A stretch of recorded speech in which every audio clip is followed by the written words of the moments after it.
আল্লাহ পাক বলেন, গোলাম এই জমিন তোমার খেদমতের জন্য বানাইছি।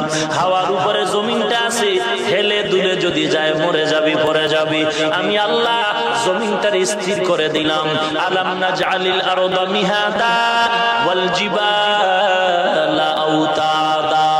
এই জমিন আমি পাহাড় দিয়া স্থির করে রাখলাম। আল্লাযী জাআলা লাকুমুল আরদা ফিরাশা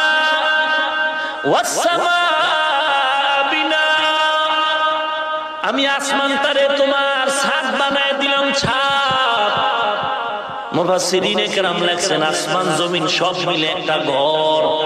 ঘরের মধ্যে যেমন ফ্লোর থাকে, এই দুনিয়া নামক ঘরের ফ্লোর হলো জমিন। ঘরের মধ্যে যেমন ছাদ থাকে, এই দুনিয়া নামক ঘরের ছাদ হলো আসমান।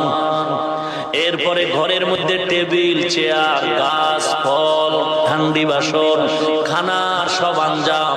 আল্লাহ বলেন এই দুনিয়া নামক ঘরের মধ্যে চলার জন্য রাস্তা লাগবে, দরজা লাগবে, পানি লাগবে, আগুন লাগবে। এই দুনিয়ার সব আমি ব্যবস্থা করে দিয়েছি। আল্লাযী জাআলা লাকুমুল আরদা ফিরাশা ওয়াস সামাআ বিনাআ। আসমানটারে আমি ছাদ বানায় দিয়েছি। তোর এই ঘরের মধ্যে আলোর প্রয়োজন, আমি আল্লাহ সূর্য বানায় দিনের আলোর ব্যবস্থা করেছি।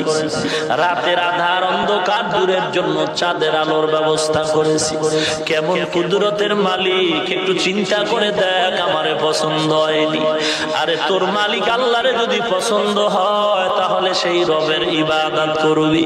কেমন দয়ার মালিক। ওই যে সূর্য আমরা দেখতে পাই, এটা চতুর্থ আসমানে সূর্য। কোন আসমানে? কথা বল না কেন? আল্লাহ পাক রব্বুল আলামিন বলেন, কেমন আসমান আমি বানাইলাম বেগায়ের